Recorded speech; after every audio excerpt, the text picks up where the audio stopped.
रुख करते हैं हम अरीबा की जानिब। अरीबा बड़ी खामोश बैठी हुई हैं और वो चाह रही हैं कुछ बोलना। तो अरीबा, बात हो जाए कुछ ईदी के हवाले से, ये बताएं ईदी, दिल की बात कर दी ना मैंने, मैं यही बात करना चाह रही थी बस अब।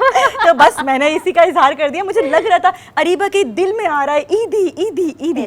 तो वो पहले बताएं घर में किससे ईदी मिलती है, फिर कुछ ना ऑफिस की जानिब भी रुख करेंगे। हाँ, ऑफिस की जानिब तो करना ही करना है ना। यहाँ बैठे हैं सुबह सुबह और अभी तक कोई ईदी मिली नहीं है, तो वो वाली बात तो वो कुछ हेड्स हैं हमारे, तो कैमरा में देखकर हम मास्टर में देख के कुछ हेड्स के नाम ले लेते हैं कि हमें ईदी चाहिए। तो नवेद जुबैरी साहब से ईदी चाहिए, अनीस मंसूरी साहब से ईदी चाहिए, मोहसिन साहब से भी ईदी चाहिए हमें, और फैसल साहब से भी ईदी चाहिए। और हम उम्मीद कर रहे हैं इसी ट्रांसमिशन के दरमियान हमें हमारी ईदी के एनवलप मिल जाएंगे।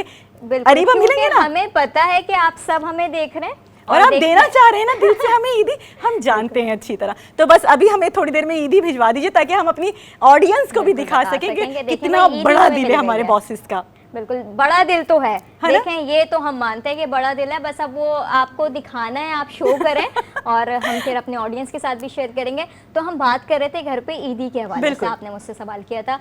तो घर पे ये होता है कि पहले तो मामा, फिर पापा और भाई। अच्छा, सबसे पहले ये है क्योंकि मेरा भाई एक ही है, तो भाई रात में ही ना चांद रात पे आके कि भाई ये लो इन सब की ईदी है, तो वो पहला जो एनवेलप मिलता है ना हमेशा वो भाई की तरफ से मिलता है। और सबसे ज्यादा ईदी कौन देता है? सबसे ज्यादा ईदी कौन देता है?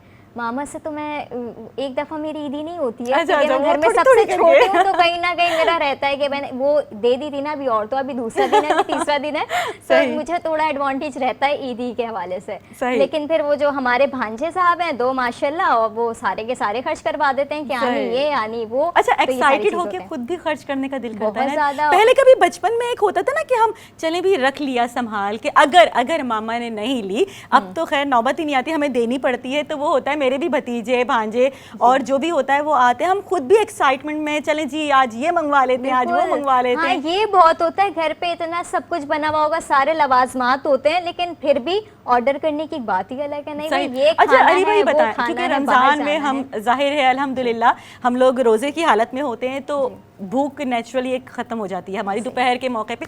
तो ये बताएं ईद के फर्स्ट डे कितनी भूख लगती है और सबसे ज़्यादा किस चीज़ का दिल करता है कि भाई आज फर्स्ट डे, आज ये खाऊंगी मैं? अच्छा, सबसे पहले तो ये वाली चीज़ होती है कि आप खाने पीने में जो है ना बहुत ज़्यादा आज़ाद हो जाते हैं। आपको पता होता है भूख लग रही है, अच्छा ये खाना, ये इस वाली चीज़ का मूड हो रहा है तो आप ये खा सकते हैं। तो एक ये चीज़ होती है। और फिर ईद पे तो हर जगह आपको जो है ना अच्छी अच्छी चीज़ें मिल रही होती हैं कि अगर आपने बाहर भी ऑर्डर करने तो आपके पास पैसे भी बहुत सारे हैं, ईदी भी आपके पास जमा हुई भी अच्छी खासी, और फिर घर पे भी अगर आपको कुछ अच्छा खाना है तो आप बना भी सकते हैं, और वैसे भी खाने तो बन ही रहे होते हैं। वरना अगर कुछ और है तो फ्रेंड के घर चले गए कि भाई ये खाना है, तो वो वाले फरमाइशी प्रोग्राम भी चल रहे होते हैं। तो खाना पीना तो देखिए खूब डट के होता है। अच्छा, और मज़ा मुझे इसी में आता है। फिर जाहिर है ईद का मौका और खाना पीना ना हो, वो भी बाहर से, फ्रैंकली स्पीकिंग, कितना भी घर में अच्छा बना हुआ हो, लेकिन एक दिल होता है बाहर से खाएंगे जाके। कोशिश होती है कि भाई उस दिन हम किचन में ना जाएं। छुट्टी वाले दिन भी आप किचन में भेज दें और काम में लगे रहें तो वो फिर मजा नहीं आता। तो जाहिर है आज हम जाने के बाद बिल्कुल हम किचन की जानिब नहीं जाने वाले, ना अरीबा जाएंगी ना मैं जाऊंगी,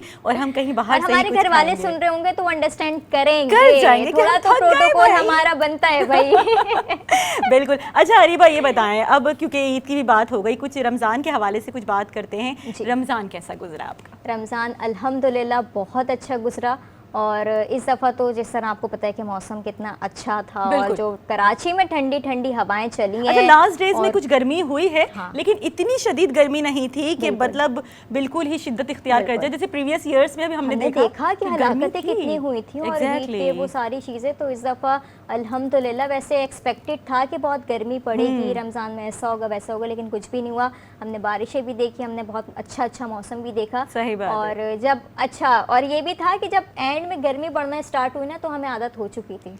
हाँ, अच्छा वो नहीं, वो हम फर्स्ट डे सेकंड शुरू के स्टार्टिंग के रोजे शायद थोड़े से फील होते हैं, लेकिन अल्हम्दुलिल्लाह उसके बाद शायद अल्लाह पाक की तरफ से एक सब्र आ जाता है कि भाई चलें जी, कंटिन्यूटी में रोजे चल रहे हैं, एक रूटीन बन जाती है। आपके साथ ऐसा होता है कि इफ्तार के बाद भी अक्सर ऐसा लग रहा होता है कुछ खा रहे होते हैं कि रोजा तो नहीं है? मैं इफ्तार के बाद मोस्टली 10-11 बजे तक कुछ दिल नहीं करता, वो फीलिंग्स आती बहुत खा लिया। हालांकि मैं इतना इफ्तार में नहीं खाती थी, लेकिन उसके बावजूद एक फीलिंग आती थी कि यार बहुत खा लिया, अब नहीं कुछ खाना मुझे। अच्छा, तो फिर वो डायरेक्ट सहरी होती है? डायरेक्ट कि सहरी सहरी में होती थी, खा नहीं लो। थोड़ा बहुत टेस्ट कर लिया रात में 11-12 बजे, क्यों झूठ बोलूं। क्योंकि लेकिन वो उसके टाइम बाद- ऐसा होता है कि हम जाग रहे होते हैं ना, क्योंकि सोने का मौका मिलता नहीं है, सही। और ड्यूटी करके जब घर जा रहे होते हैं 2-3 घंटे होते हैं, फिर इंसान कोशिश करता है कि चलो अब जाग लो, घर वाले भी जाग रहे होते हैं, क्योंकि सहरी तक तो फिर इसी तरह का माहौल बना होता है। फिर बिल्कुल सहरी सही। के बाद फिर वो नमाज और सारी चीज़ें, फिर आप सोते हैं, फिर आप रेस्ट करते हैं, फिर आपके अगर मॉर्निंग शिफ्ट है जिस तरह आप जी। कर रही होती हैं, तो आप तो फिर फ़ौरन ऑफिस आ जाती हैं। फौरन ऑफिस आता है, नींद बिल्कुल। की बड़ी किल्लत पाई जाती थी, बहुत फुकदान था नींद का, जो मैं उर्दू खालिस उर्दू में बोलूँ ना,